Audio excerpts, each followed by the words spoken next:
My name is Ethan. This happened when I was 16 years old in a small town in Ohio. One Friday evening, I stayed late at school to finish a science project.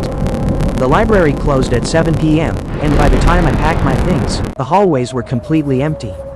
The silence felt strange. No students, no teachers, no janitors, just the buzzing sound of fluorescent lights.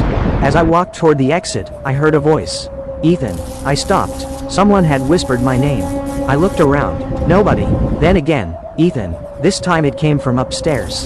The third floor. The floor that had been locked for years. Everyone in school knew the story. 10 years ago, a girl named Sarah disappeared there during a school play rehearsal. Her body was never found.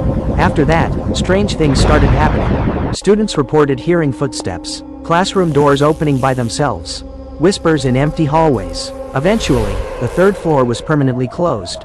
I laughed nervously. Someone was probably pranking me. Then my phone buzzed. A text message from my friend Jake. "Why are you still at school?" I replied, "Finishing my project." His response appeared immediately. "Then who is standing behind you?" My heart froze. I slowly turned around. Nobody. The hallway was empty. I called Jake instantly. "What are you talking about?" His voice was shaking.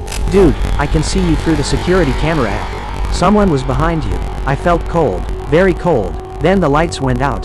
One by one. The hallway became dark. Only emergency lights remained. And from upstairs, I heard footsteps. Slow. Heavy. Coming down the stairs. Thump. Thump. Thump. I ran. But before reaching the exit, I noticed something strange. The front doors were chained shut. From the inside, I had entered through those doors. They weren't locked before. Panic took over. I rushed to the security office. Inside, the monitor screens were still on. One camera showed the third floor hallway. At first, it looked empty. Then a figure appeared. A girl with long black hair. Standing motionless. Watching the camera. Watching me. Suddenly all monitors turned to static. Then a face appeared on every screen. White skin. Black eyes. Blood running from the mouth. I screamed and stumbled backward. The office door slammed shut. Bang! The room went dark. Only one monitor remained active. It displayed a date, October 17th, 10 years ago, the day Sarah disappeared. Then words appeared. "Help me." I grabbed a flashlight and forced the office door open. I knew I should leave. But something felt wrong. What if Sarah had really been trapped there? What if everyone ignored her? I found myself climbing the stairs to the third floor. The door was unlocked, for the first time in 10 years. The hallway smelled like dust and mold. Old lockers lined the walls. Everything looked abandoned. Then I heard crying. A girl's voice, coming from classroom 307. I opened the door, empty, but written across the chalkboard was, "Too late." The classroom door slammed shut behind me. The crying stopped. Now there was only breathing. Someone else's breathing, right beside me. I shined the flashlight. Nothing. Then the beam reached the corner. A girl stood there. Sarah. Her neck twisted unnaturally.